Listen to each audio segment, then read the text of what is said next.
I'm Richard Porter. And I'm Jonny Smith. And this is Smith and Sniff, a podcast in which two friends struggle to talk about cars this week. This is really sickly, isn't it, this week? Yeah, I urge you not to make me laugh very much because I've got a cough that's one of those ones that once it gets tickled a bit, it starts dieseling, you know? Yeah. And my worry is that you'll shut the ignition off and it'll just keep going and it's actually quite painful. Yes. Yeah, like my mate's old Mini used to do. Oh, the running on, did it keep running on? It was a bastard for running on sometimes. And it wasn't that old either. This is in the 90s and it was a 90s Mini. But, oh well.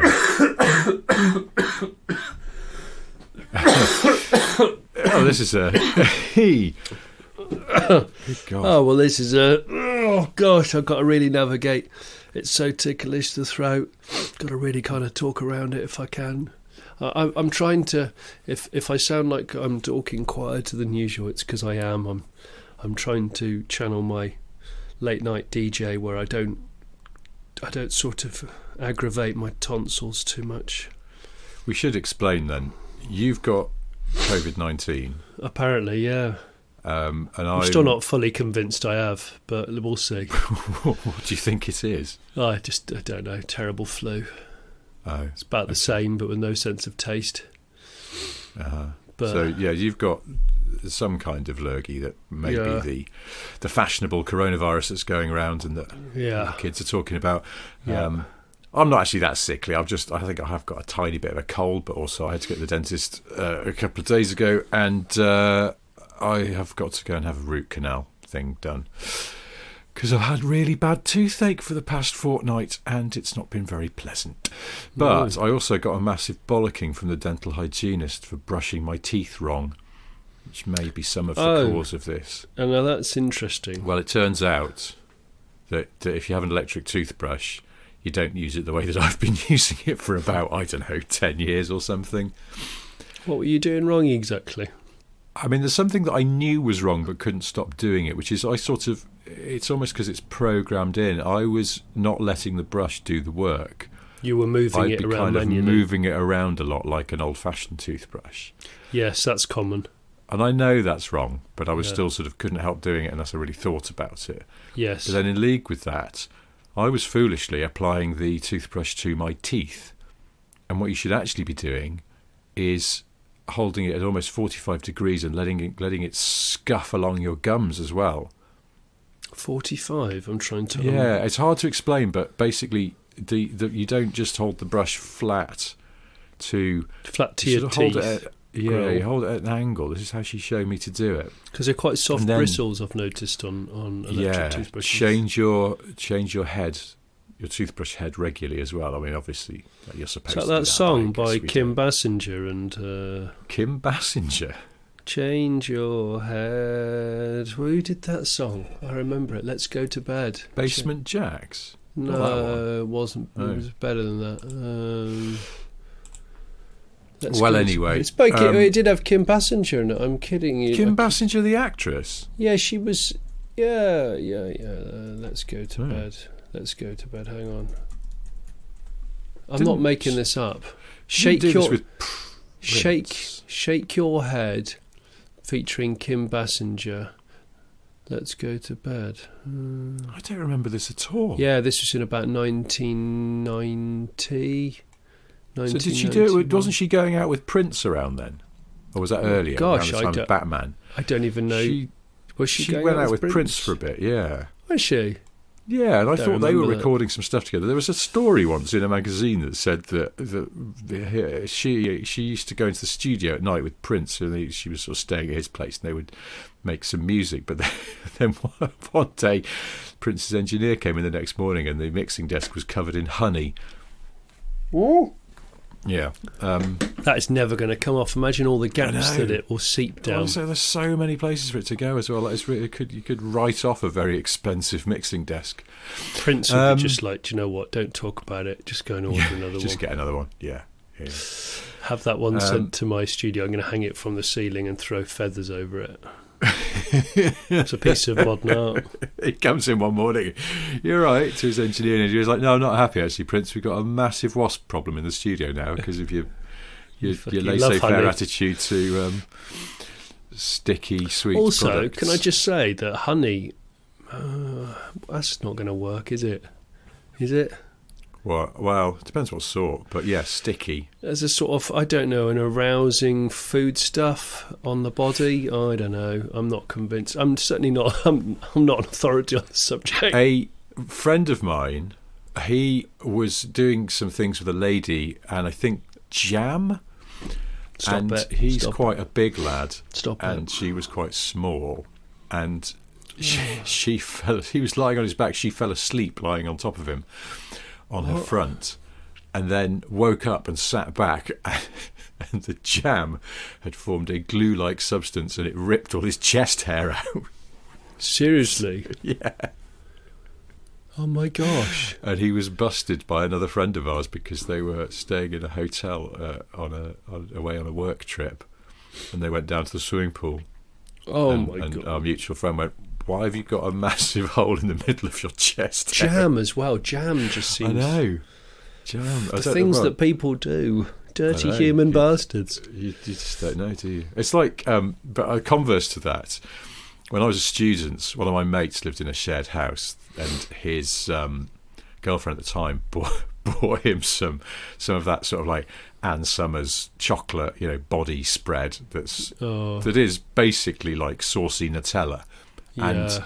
But he foolishly left it in the kitchen, and then one evening his girlfriend was like, "Ooh, where's the chocolate body spread? Maybe we should get busy with that." And he went, "Oh, I left it in the kitchen." He went to the kitchen, he found it had been opened, it had got crumbs in it, and his housemates had just been using it as chocolate spread on their toast. Oh gosh. I'd love to find out that it's one of those things where if you have too much of it, it has a terrific laxative effect. And those freeloading like faux Nutella stealers have just been like parping their way around the house for the rest of the day. Isn't that supposed to be the case with Polo mints? Yes. They're not laxative if you eat If too you many have of a them. whole packet of Polo mints, you'll be A whole packet, is it? Yeah, you'll be airbrushing your way around the house, no problem. You have to stop on the sure hard that shoulder. I think I've had a whole, Do you remember coloured Polo mints? Yes, they were fruity, weren't they? Do they still exist, or do they get discontinued? They always used to go a bit sticky in the centre console of your mate's dad's car. They were very gummy, weren't they? Almost from the off. But as soon as they were opened and the temperature was above about 12 degrees outside, they would just gum together and become a sort of solid pipe of Polos. Pipe of Polos. Stop it. I have to say, they were one of those sweets where I actually never saw them on the shelf for sale. They were always in parents' friends' centre consoles. I'm not actually... to be honest, I don't know what the exterior packaging really looked like because they were always half kind of pulled back. Yeah, peeled apart, yeah. And I used to maybe reach through and steal one or two. Well, that's the thing, but then there's always the risk you couldn't simply steal one or two because they're all gummed together. So you'd have to steal it looks the like you fruity can pipe. still buy them. No, really? Well, I just typed Nobody in fruit does. Polos, and you can buy a box of 10 rolls off Amazon. Polo fruits, they're called. They've been sat in the Amazon. They've been sat in Jeff Bezos' shed for about the last 18 years. He's got a lockup. It's not just a shed. He's got a lockup. He's got a huge lockup. He was going to send them to space because no twat wanted them, so he was going to put them up there. And he said, "No, I've got an idea. I'm going to wrap them with a load of single-use plastic and then just let them sit for a while." Yeah, We'll I've see got what a happens. box the size of a Fiesta, and I'm going to pop this single tube of Polos into it before I dispatch it, because that's the Amazon way. That's a fantastic. You know those revolving cellophane dispensers that people with dodgy cases use at airports.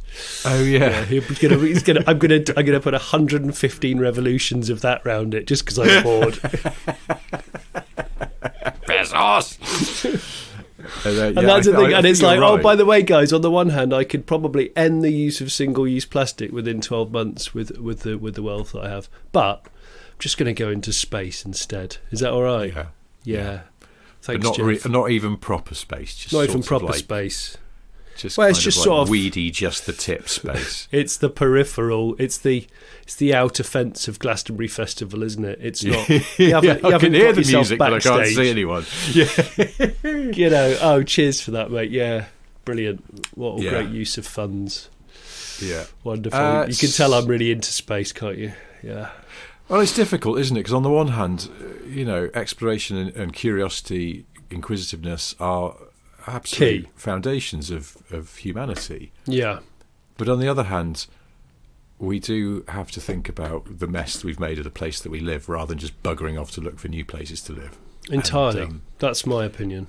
I think didn't Prince William say something like this last week? Actually, He did. which was He did, and quite, it's true. It's like interesting. basically sweep up the dog's mess on your doorstep before you sweep up the dog's mess that's elsewhere. Yeah, that's the thing. I'm always conflicted about space exploration because on the one hand, it's really cool and it's fascinating, but I do sort of think, God, that's expensive, isn't it? Should we? Yeah.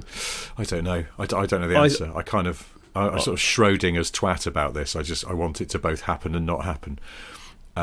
So Yeah. I can't really. No, say I anything. think that we should just stop doing it for a bit. Really. Yeah. So you would disagree We've with got too the many. song "Sleeping Satellite" by Tasmin Archer, which I think was bemoaning the lack of trips to the moon after the initial Do you know, missions there. do you know, that's if I was an Alan Partridge type DJ, local DJ character, Archer, that would be a song that I'd probably play every other day. I like that song, and it reminds me of exactly a certain point of being at secondary school. So I have quite fond memories of that, but I don't necessarily agree with the Archer. I have to say, Yeah. listen. What happened to her? Because she has a lovely voice. Like I love that opening bit of that song because there's a sort of slight rasp to her voice, isn't there? And I find it very pleasant. But she didn't. She was a have one-hit any wonder, other wasn't she? hits. I think so. She's probably one of those people who finds out that in fact she has a fairly solid live performance career and Yeah. can play to medium-sized venues without trouble. But I don't know. I'll stop Oh, searching. by the way, for talking Polos. of music, "Shake Your Head" was a song. It was called "Was Not Was." Oh yeah, "Shake Your Head" featuring Kim Basinger and Ozzy Osbourne, and it was apparently What? it was re-recorded and remixed by Stephen Silk Hurley and it came out in '92. So yeah, and it uses a couple of Kim Basinger quotes. One of them was "Let's go to bed." I remember it because my brother used to listen to it all the time on that side of things. So there you go. All right, some I Tasmin knew I Archer wasn't- facts for you. Guess how old Tasmin Archer is? Right now, Yeah.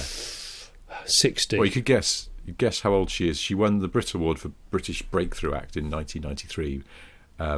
93, And yeah. she was already 30 when she won that award, which is old for a pop star, I suppose. That is, yeah. So she is 60 nearly. She's 58. Guess where she's from? Stoke-on-Trent. Ooh, good guess. No, she's from Bradford. Is she? Yeah. And what happened to her? Well, her intro on her Wikipedia page is sort of... So Tasmin Archer is a British pop singer from Bradford. Her first album, Great Expectations, spawned the hit Sleeping Satellite, which reached #1 in the United Kingdom and Ireland. She won the Brit Award for British Breakthrough Act in 1993 and went on to release other albums. Oh, So it sort of fizzles out a bit at the end there. It's kind other of like, albums, just a You little might as well bit. just say blah, blah, blah. And then she did some stuff. She had...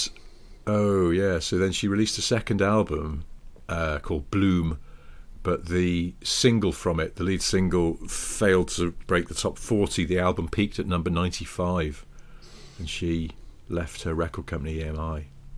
Oh, okay. And then she had another album in the 2000s. Okay. And she has a Sunderland AFC season ticket. Wikipedia is light on Tasmin Archer info, but it seems she does have a website.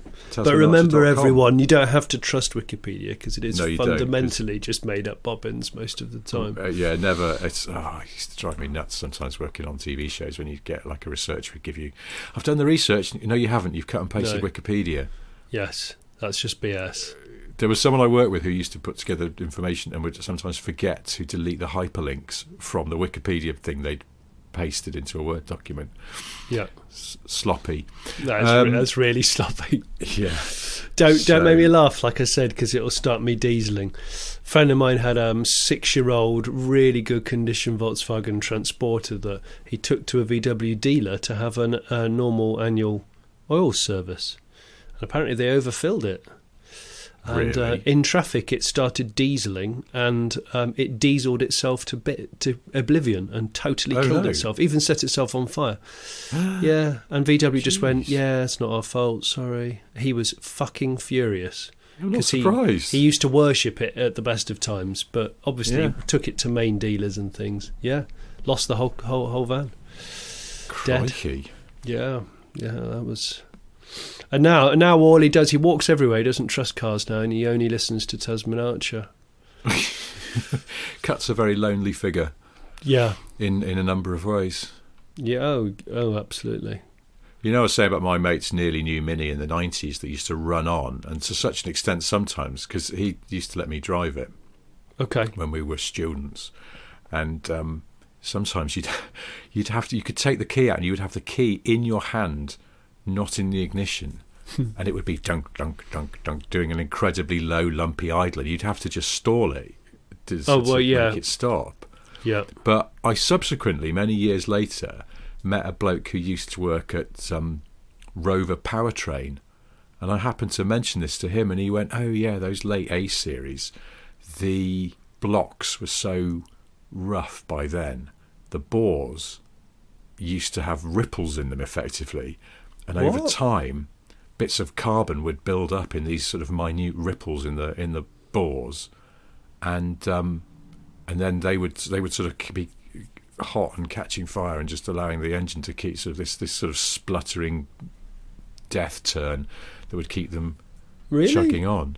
Yeah, I'm not explaining it very well, but he was an engineer. He explained it perfectly. But this was the gist of it. There's carbon build up in imperfections in the bore walls that would allow it to keep chugging, was part of the problem. It was just basically the machinery was so worn out for the A series by the time it was coming to the end of its life. That was the gist of it. Good old school A series. Yeah. Very quiet engines on idle, though, aren't they? Yeah, they are. They are uncannily quiet idle. They make a lot of noise going, but that's often it's just the gears. It's the gearbox, isn't it? The gearbox is the one. In sump whines like a motherfucker on Metros and Minis, but they're actually quite quiet and smooth engines. I'll take an imp every time. Do you know what? I'll take an imp every time. Well, they're the opposite, aren't they? They don't really do anything until you're doing 7,000 revs. But oh, give me an imp. I've never owned an imp. I've got to own an imp. I have a weird hankering for an imp every so often. I just think that they are quite cool, aren't they? Are you driven one? Yeah, I've driven stock and hot, and yeah, me too. They are fantastic. If someone said you could have a really warmed over imp or a warmed over Mini, it would be no contest for me. No contest. I think you could have both, couldn't you? It'd be nice because they're quite different. They're very different. Ways. Very different temperament of a car. Yeah, completely. The modified one that I drove was really impressive because it felt incredibly planted on the road. Yeah, it really felt sort of, as my colleagues at Evo sometimes say about 911s, they say they feel keyed into the road. It just felt absolutely locked down tight. And then I was driving it with the owner in the passenger seat, and he kept bollocking me for not using enough revs. Because I was thinking, it's an old car and the owner is sitting next to me. Don't be a dick and thrash it. But he was like, no, don't change up now. Leave it. Go, go, go. And it was extraordinary when you did. Yeah. Really, really racy little engine. Well, I suppose, like with a lot of engines, we know there are issues now. So the aftermarket's allowed you to kind of finish the R&D that Roots Group didn't. It's like Triumph Slags and all those sorts of cars where they weren't resolved. Yeah. They weren't fully Triumph, Doggershite Sprint, all those things. Yes, they can make them perfect now. They analysed the cooling system of a Stag on that Flanstead programme for the love of cars, and they found, I don't remember what it was, but I think they found that basically some of the cooling runs within the block were just sort of too small. No, well, that's the thing. I think they're so small that they're easily blocked, but also just when they're running free, they should really be bigger. But you can now compensate for this with, a better fan for a start, and a better rad, and all this sort of stuff. I forget now. But hey, since we're talking about cars, last week I did a big journey in a Porsche Taycan, and I've never driven one before. Haven't you ever driven one before at all? Yeah, we've talked about this before. I've never driven a Taycan, and for that very reason, I mentioned this to a chap at Porsche, and he said, "Oh, well, we'll get you into one." I thought you'd driven one, but just not for very far. I borrowed a Taycan 4S, so sort of that's the mid, isn't it? There's a basic, and then there's the 4S, and then there's the Turbo and Turbo S. That's right. So it's the sort of mid-range model, and this one had the optional larger battery pack, which I think is 93 kilowatt hours, something like that. What an impressive car, though. Yeah. I left London with 100% battery. Yeah. And I was going to the Lake District near Keswick. And Keswick, I think you bastard. If I'd have babied it a bit more, and I didn't, I mean, a lot of there's chunks of the M1 and the M6 that have got average speed sort of 50 or 60, and obviously that plays to electric cars' strengths, doesn't it? You whack it on the cruise and you just sit there, kind of, they're happy at that. Yeah, but when it wasn't that, I was doing normal sort of motorway speeds, and I think if I'd sort of eased off a bit, we could have made it to our destination on one charge. Oh, that's cool. As it is, we needed to stop anyway. It was time to grab a bite and have a slash. So stopped at... I'd already earmarked. I thought, well, there's a very fast charger near Wigan. We could go there, and then it'll be it'll be quick. I missed that. I missed the turning. Of course, that always happens. Yeah. So then I was like, "Oh, screw it, we'll just keep on going." And then I was with a mate, and we'd figured from ZapMap there was another fast charger just near Preston, just by the motorway junction. So we pulled off, and in the car park of a Starbucks there's an Eon fast charger. I've never used one of these before, but it's one of these, you just swipe your card and off you go. Yeah, I've used one of them. Holy crap, it's fast. Yeah. I've never seen a charger so fast. I mean, I suppose part of it is also the car can take as fast as it can. The charger can give, and the charger makes a right old, it does. It gets going. There's a lot of electricity moving about. Liquid cooled cables and the very thick, heavy cables. Yes. Yes. Did you find that I think there's a bit of competition going on between the baristas and the rapid charging installers?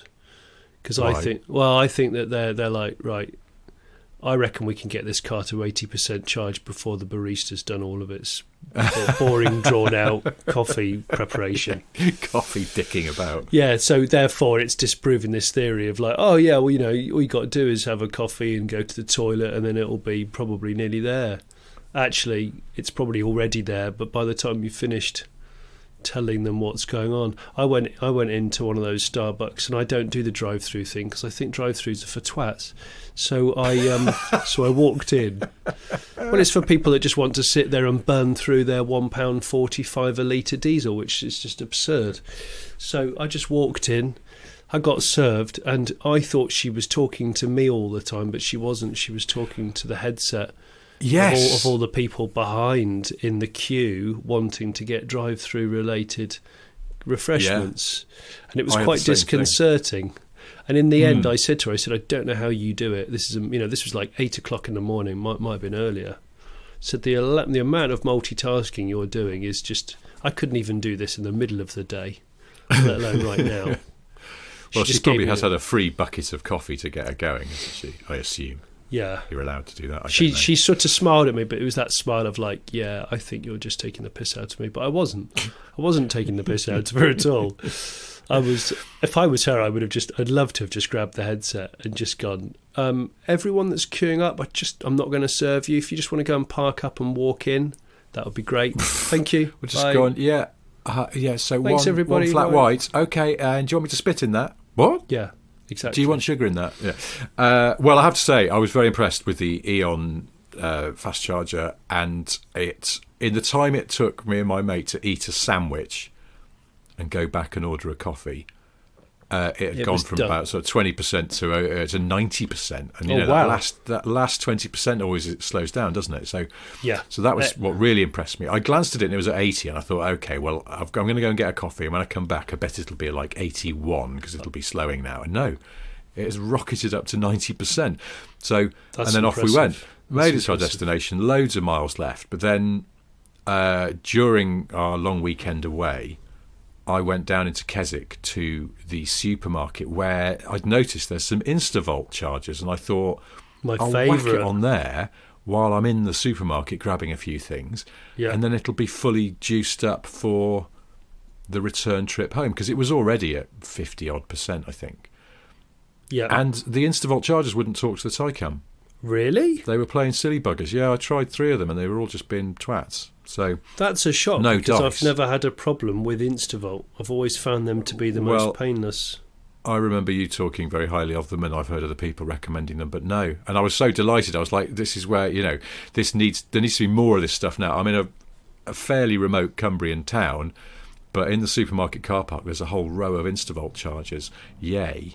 And, not working, which is fine. I had loads of range. So in the end, we went back to on the way home, back to London, went back to my old mate, the Eon charger near Preston. And again, in the time it took us to have a sausage sandwich and a coffee for breakfast, it had juiced itself up. And then we made it back to London with miles to spare. I think also that car being quite low, it's your frontal area. It's a small. slippery shaped car, the Taycan. It's got that gecko face. It has got a gecko and face. It's a very, very low drag car, and you can notice that when you've got it on the motorway, it's sort of like let's say sort of 68 mile an hour, something like that, 70. You can just be hovering on the throttle, not on cruise control, just hovering, and it will coast so much easier than a lot of other cars. That's what I noticed. It's just you lift off an arrow. If you've not got, and it just glides. It just keeps going. It's a glistening arrow, Richard. Glistening very impressive arrow. car. The only thing, I've just written a column about this for the next Evo, but the only thing that I thought it's still impressive is I took it for a drive. There's some lovely roads up there and around the lakes, and it was a beautiful day, and I went for a bit of a drive around just to see what it was like if you treated it like a sports car. And it's got loads of grip and it goes like a bastard. Yeah. But it is a little bit one note. You don't, because you're not changing gear even with paddles. You're just sort of sitting there. It's got one of the things which I love and which all electric cars had is it's got just a button on the steering wheel that toggles the regen braking on and off. Yes. I wish more electric cars had that because it's just really nice. So you can, I know some of them got paddles, like that. Most of them.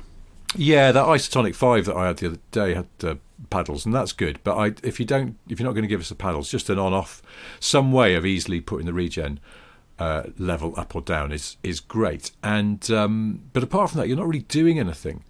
And although it was very impressive, it's not. I'd have been having a lot more fun in like my 911 or something. So it's really good for an EV, but it's not really good for a Porsche in terms of sort of pure back road driving pleasure. But that's why you just have both, though, isn't it? That's why you have. Well, yeah, exactly. I would have a base model, large battery, rear wheel drive Taycan because that's the best one I've ever driven. No word of a lie. As in a Porsche that I would use every day. Yeah. As an electric car, big battery, rear wheel drive. And hardly any options. It was a wonderful car, and then I'd have a GT3. Yeah, for a weekend car, because then that's like, realistically, I'm never going to be driving a GT3 every day. I kind of love to, but realistically, I'm not going to. So it's one of those things where it's like, well, I'll just do that. And you know what? The amount of money I would save by having a base model Taycan rather than a Turbo S or a Turbo, which I just don't think you need. It's like the RS e-tron Audi. It's a wonderful car, but it's too wide to take down any of the back lanes that I would want to hustle quickly down. Therefore, I'd rather have less power, less firepower, and save my money and actually put that into pistons. No, fair enough. Just have a better, have a more efficient EV. But I think they've done a good job. I was staggered by it. I mean, that's the thing. Notwithstanding that it's it is superb for an EV, but I think it's sort of. It is a bit one note if you want to treat it like a sports car down some really nice back roads. But as an overall everyday car, it's really impressive. Yeah. And I can't believe how low you sit. You sit really low, yeah. You sit as low as in my 911. You drop down into it, and but it's still got batteries in the floor. I know, it feels a bit like a visual illusion, like you're being tricked, don't you? When you It's the say same it's a as bit the, one note, is it like a didgeridoo? Or a 'Cause you can do- vuvuzela. Yeah, because you can do all the tongue curling you like, but it still bloody sounds the same, Fundamentally, mate. it just goes, oh. Doesn't it? Yeah. There's always It's a bit like somebody at college, always, or secondary, that gets a didgeridoo and has one of Yes. those straps that they put on their back as if they're some sort of like Teenage Mutant Ninja Turtle, but with white man's dreads. that. Yes. And it's there was like- a lad at my university who was exactly like that. With white musk and he used on to wear, and the he used to wear ex-army like coat. really sort of rough woven ponchos and things as well. Oh yeah, completely. I mean, they look itchy. You don't want to Really be itchy. You don't want to be within Really 8 feet itchy. of the bastards. I Yeah. bet they're really And one of itchy. those double-ended drums. We're not very good at knowing the names of drums on this show, are we? Because we struggled. Bodhran. Yes. It's how do you Double-ended pronounce it? drum. Double. You know the ones I mean. Don't make me got laugh. Kind of like Hessian up the Don't sides. make me- Just back to that Taycan briefly, because the other thing, the one thing that did, because I went, oh, this is great. This is really, as an everyday car, and I can get the kids in the back and everything. I just thought, oof. But the Taycan S Basic is 83.5 grand. Yeah, The one I borrowed was £105,000 yeah. with Well, options on it, and some of the options really. So I noticed in the menus it's got one of those sound synth things, Yes, and which it's is good quite in the cool Porsche. because it's kind of it's got the whoa whoa whoa thing, but underneath it at low speed it drops in a growl as well, like a petrol engine, and it's quite amusing.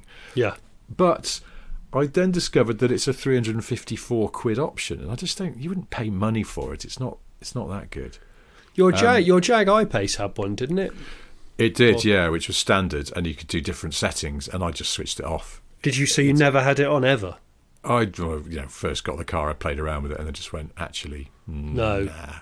It was There we amusing, go. but actually what I like about electric cars is how quiet they are. I don't really need that.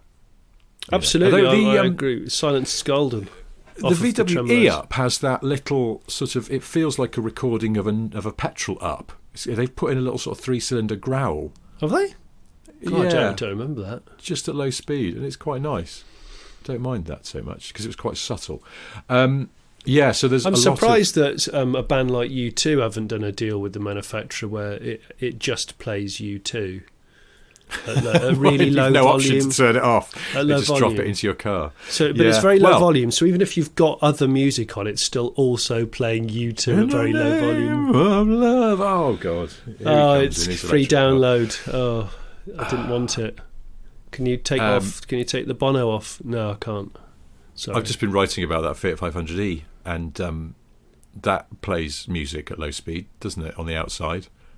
Instead of just that kind of wow wow wow. Oh, drone yeah, that it other does. cars do. Yeah. It plays the music from a Fellini film. That's right. Nice touch. Yeah, the low speed, the mandatory kind of pedestrian warning, strange noises. I find them quite annoying. That my Zoe's got quite an audible one, and it does Yes. sound a bit like the high-end Kia one. It does sound like a choir of dead people. Yeah, following it just doesn't. It's the choir of the day. If you follow people around on Halloween, I swear, if I was to drive around really slowly, it does just sound like a choral chorus of death, and I don't know if I want that from an EV. I'm like you. I quite like I'm enjoying the silence. To quote a Depeche Mode track, I'm very much enjoying the silence of the EV. Then I choose what noise I want to make. My old Nissan Leaf had the noise, but you could turn it off. And I don't think they let you turn it off anymore, do they? Because you're basically turning off a safety feature. so True. probably The e-Golf didn't. I had, you could do the same. You could just manually override it, which I used to. And then sometimes people used to say, "Oh, that's just irresponsible." I'm like, "No, it's irresponsible if you step out on the road and don't look." So anyway, on to the next question. Do you know, I'm going to play this because I don't think it's going to breach any copyright. On the Fiat website, they have a generic electric car sound that you can compare to the sound of the 500e. What? Can you hear this? Yeah. This is... Yeah, that's... There you go. That's sort of chorus It of won't dead stop doing it people. now. Yeah. No, it won't stop doing it. Oh.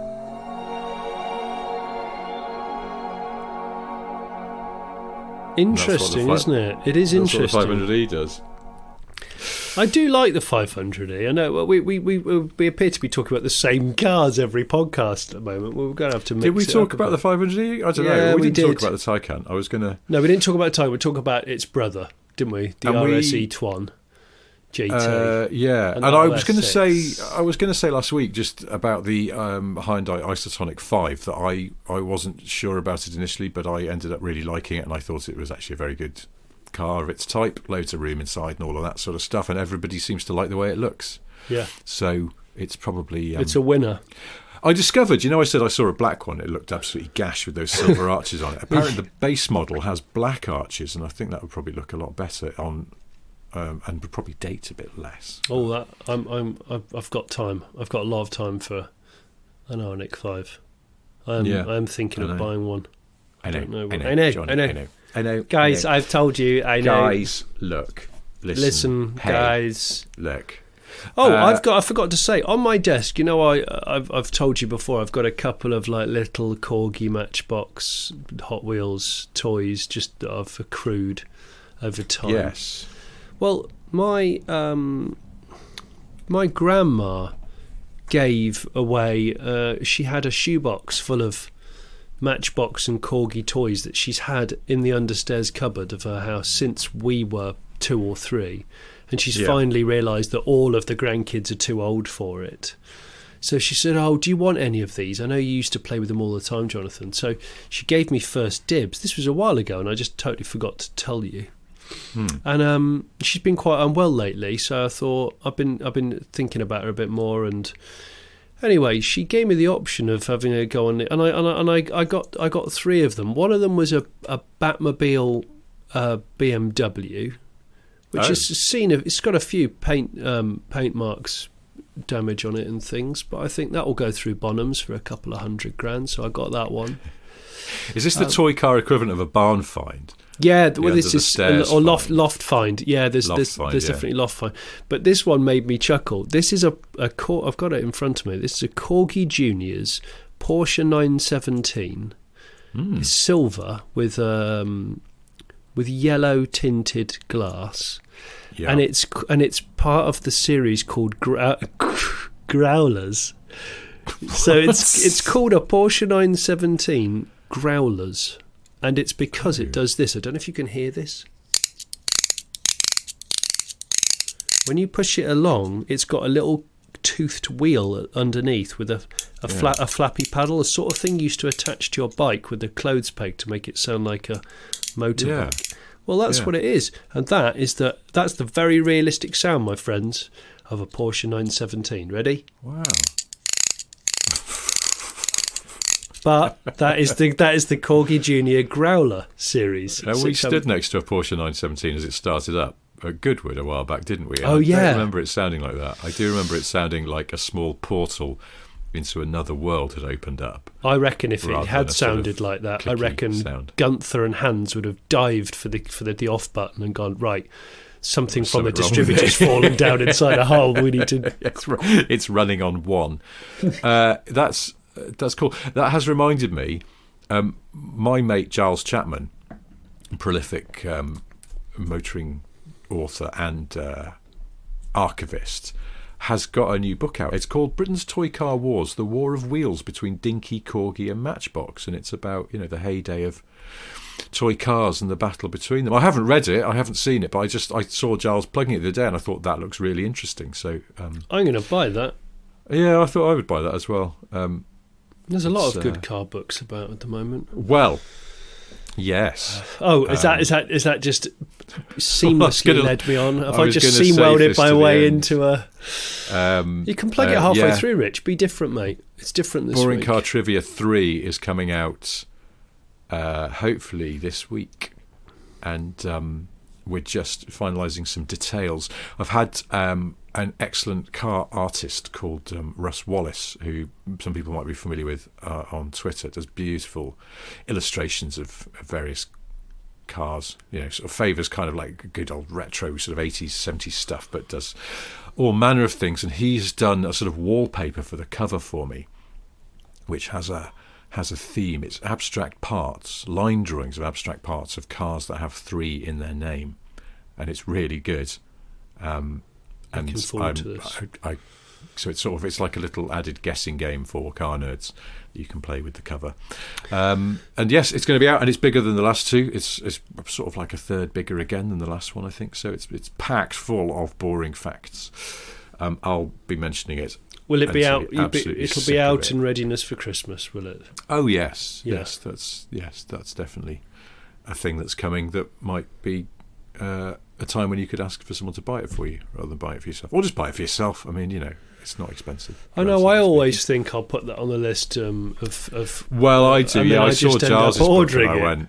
went Christmas list because hard to buy for, so you might as well have something you can throw into the mix. Yeah. But that's now I wanted to listen. Hey guys.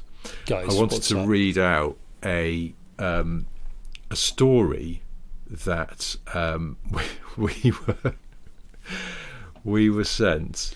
Well, it was actually put onto our Patreon comments section by a chap called Martin. Martin is the man who bought the Escort with the 2 Sade CDs in the changer, and the man who subsequently came to the live show in Leicestershire and appeared because he was wearing biker leathers, like a Terminator, like some kind of robot from the future, to give us beautifully wrapped gifts, which turned out to be identical Sade albums.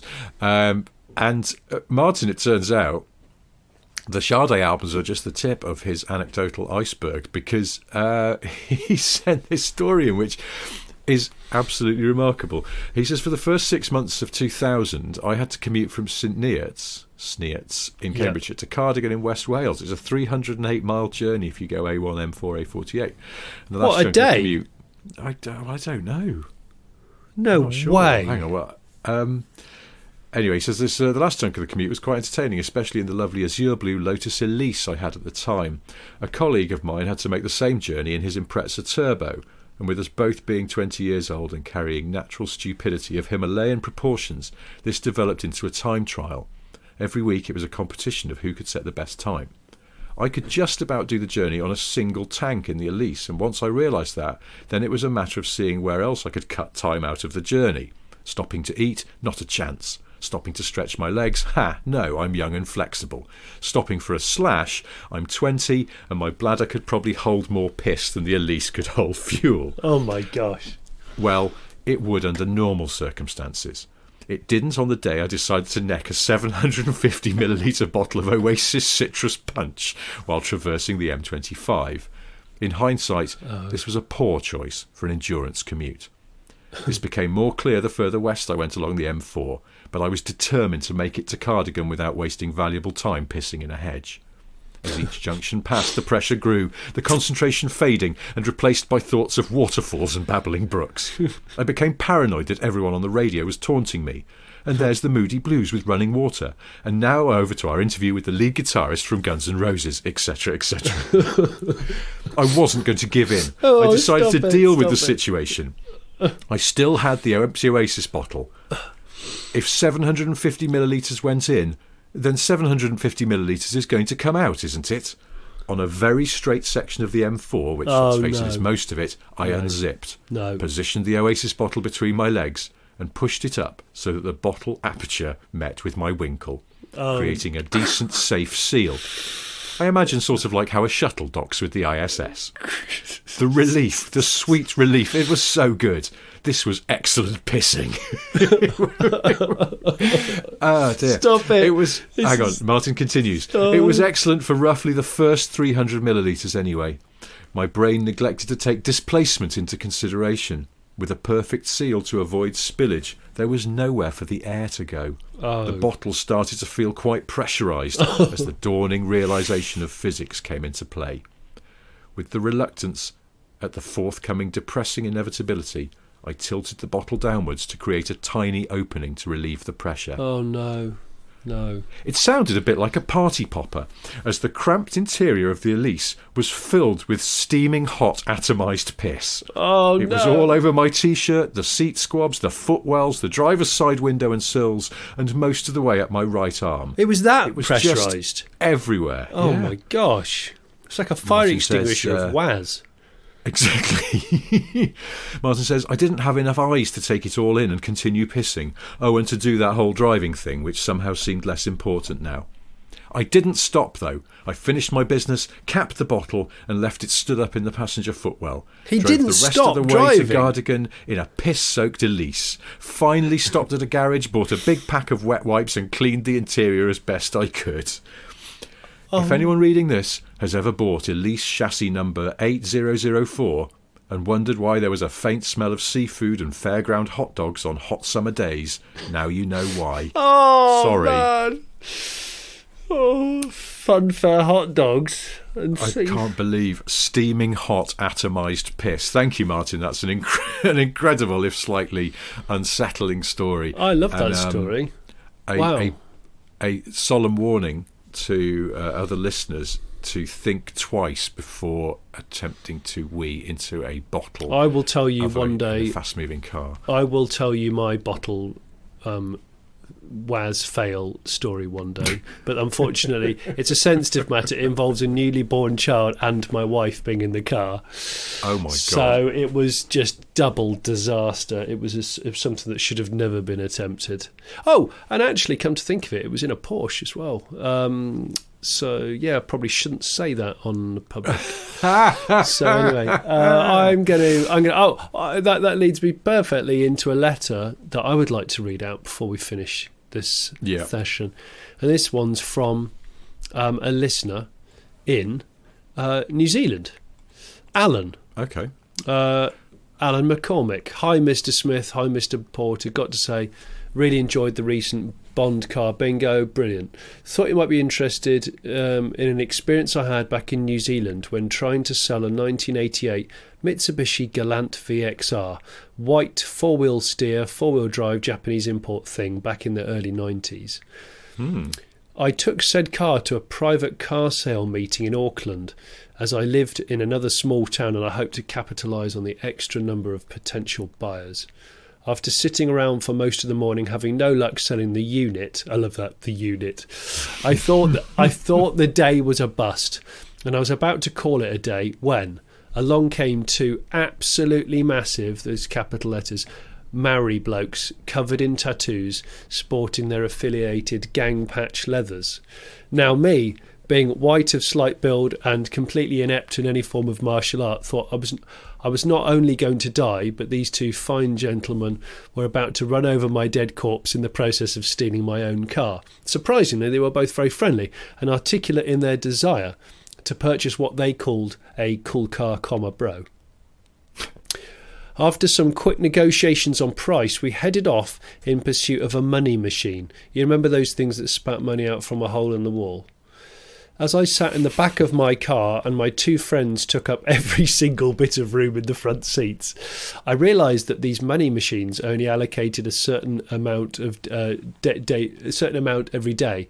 Certainly not enough to cover agreed price of car. Subsequently, I spent the next 3 hours driving to areas of Auckland that only Jake, the Muss of Once Were Warriors fame, would ever step foot, so that these two individuals could find the money that they owed.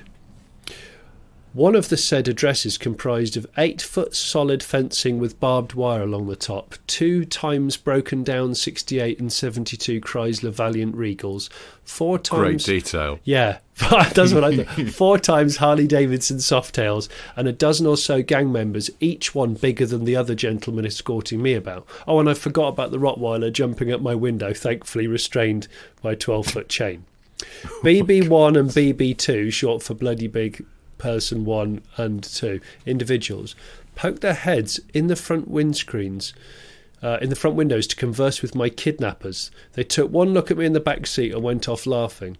I swear one of them crossed his neck with his hand, a gesture of off with his head. 10 minutes later, the assailants returned with a wad of dirty/grubby notes, opened by door and then opened my door and dumped them in my lap to count. By my quick calculation of the hoard, we were still shy of about $1,500. Off we went again to another gang house and extracted another $200 from a semi-naked sumo wrestler guy wearing thongs, flip-flops and a bum bag. This went on for several hours at different addresses, and on each occasion I was scrutinised or gawped at and basically feared for my life. When we'd finally acquired the required funds, they asked me where I would like to be dropped off. My first and my only thought was self-preservation, find somewhere public with lots of people around. The story ends with me, fully intact, standing outside the casino in downtown Auckland with a wad of $10 and $20 notes in hand and pockets, waving my car goodbye and hearing Hot House Flowers I Can See Clearly Now belting out on the stereo. Damn, I've forgotten to take that disc out of the player. My wife will kill me. It's her favourite band. Thank you, Alan. Well, there we go. So Alan didn't get killed by gangs, but he sold his car to gang members who basically just went round borrowing lots of money in small increments. Or did they? Or reclaiming debts? Ah, debts. That's what I was wondering. Is it like they were going around going, you owe me $1,000, mate, and now is the day you're going to give it to me because I've got a car outside that I'm in the process of buying. I wonder if anyone's ever sold a car to like the Craze when they were in the middle of their collections round. They go, look, we really want to buy it, but just come with us. Lovely Jag Mark 10 here, mate. Do you want it? Yeah, I'll be taking that as well. Thank you very much. I do want that, but if you just come with me for a little bit, we've just got to meet a couple of people. We'll sort you out. That'd be brilliant. Well, there we go. So he thought he was going to die, but Alan didn't die. He just lost his wife's CD and went on a bit of a tour of Auckland backpatch club members. That does sound quite frightening. There we go. If you have any frightening car sales transaction stories, do drop us a line, hello@smithandsniff.com.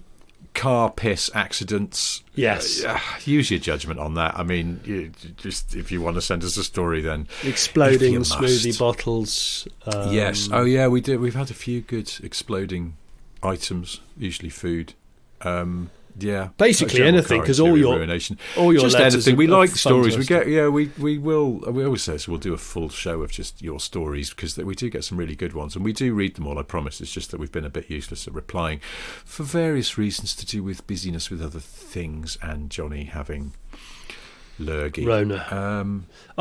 The Rona. On that side of things, yeah, I'm afraid me and my wife have been quite ill. We're far behind on our work-related matters at the moment. So if you could just do us a favour, subscribe to our YouTube channel if you haven't already, and go and buy a ticket to come to the Manchester tour, the Late Break Show tour, the third tour, which will be on the 6th of November. Indoors at what the artist formerly known as the GMEX, as Richard would call it. Yep.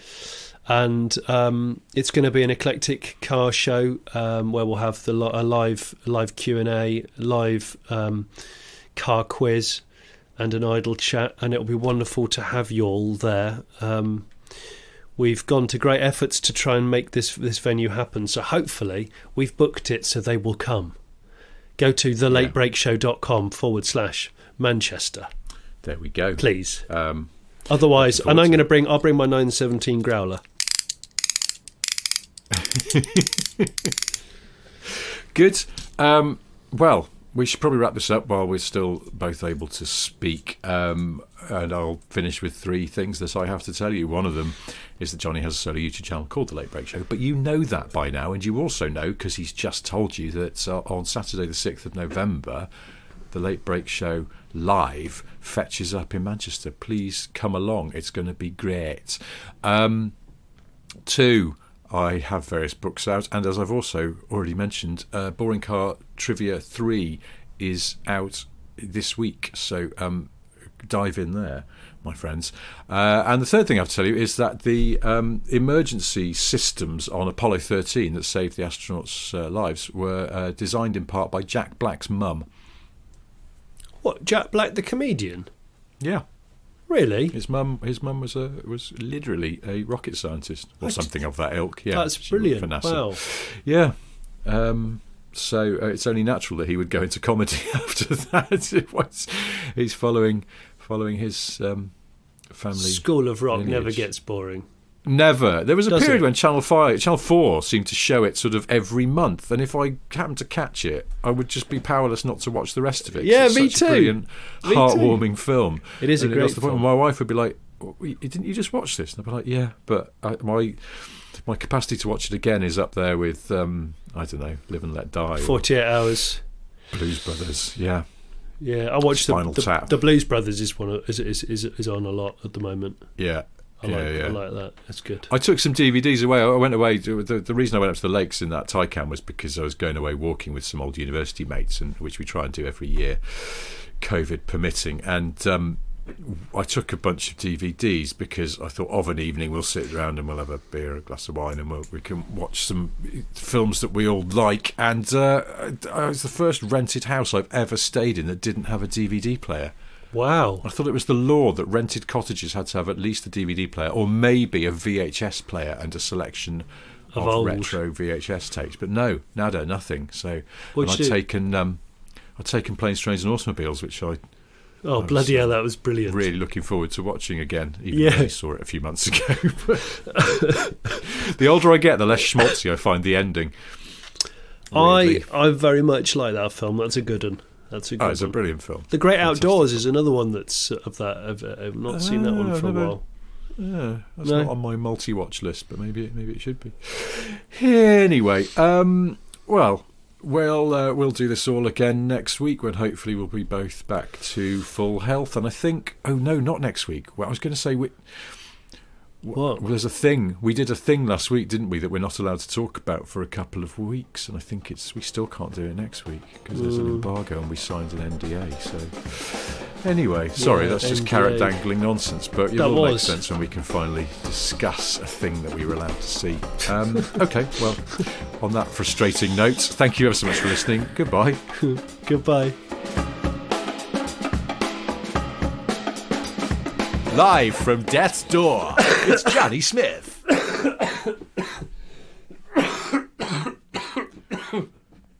Just got to pull the choke out a bit and be all right. Oh, squirt a bit of Easy Start.